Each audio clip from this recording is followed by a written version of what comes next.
यह कहानी एक छोटे से गांव के एक लड़के की है जिसका नाम अर्जुन था। अर्जुन का सपना था कि वह एक दिन बड़ा आदमी बनेगा, लेकिन वह यह नहीं जानता था कि उसके लिए किस दिशा में कदम बढ़ाना चाहिए।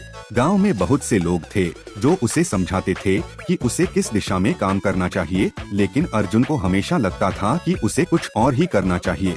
एक दिन गांव में एक प्रसिद्ध संत आए। संत ने गांव के सभी लोगों को एक सभा में बुलाया और कहा, तुम्हारे भीतर जो ताकत है वह किसी भी कठिनाई को पार करने के लिए पर्याप्त है, लेकिन तुम्हें सबसे पहले यह जानना होगा कि तुम्हारा लक्ष्य क्या है।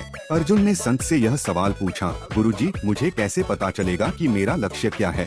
मैं कई चीजों में रुचि रखता हूँ, लेकिन किसे चुनूं? संत मुस्कुराए और बोले, देखो अर्जुन, एक आदमी को लक्ष्य तब तक नहीं मिल सकता जब तक वह खुद को समझने की कोशिश नहीं करता। जैसे एक नाविक को समुद्र में रास्ता तभी मिलता है जब वह अपने कंपास को सही दिशा में सेट करता है, वैसे ही तुम्हें भी अपने जीवन का कंपास सेट करना होगा। अर्जुन सोचने लगा। अगले कुछ दिनों तक वह अकेले बैठकर अपने बारे में सोचता रहा। उसे यह समझ में आया कि उसका दिल विज्ञान और गणित में लगता था, लेकिन वह हमेशा डरता था कि यह रास्ता बहुत कठिन होगा। फिर भी उसने निर्णय लिया कि वह अपने सपने को पूरा करेगा। अर्जुन ने अपनी पढ़ाई पर पूरी तरह से ध्यान केंद्रित करना शुरू कर दिया। उसने खुद को यह समझाया कि सफलता रातों रात नहीं मिलती, बल्कि इसके लिए लगातार मेहनत और समर्पण की जरूरत होती है।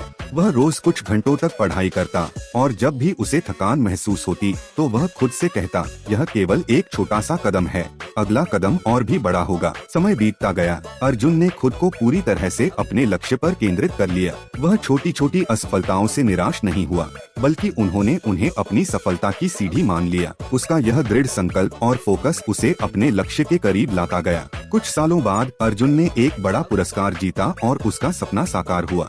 उसने खुद को साबित किया कि जब तक आप अपने लक्ष्य पर फोकस करते हैं और उस पर काम करते हैं, तब तक कोई भी शक्ति आपको रोक नहीं सकती। संत की एक और बात अर्जुन के मन में गूंज रही थी, तुम्हारा लक्ष्य तुम्हारी पहचान है, और यदि तुम उस पर पूरी तरह से फोकस करते हो तो तुम्हारे सामने कोई भी चुनौती नहीं टिक सकती।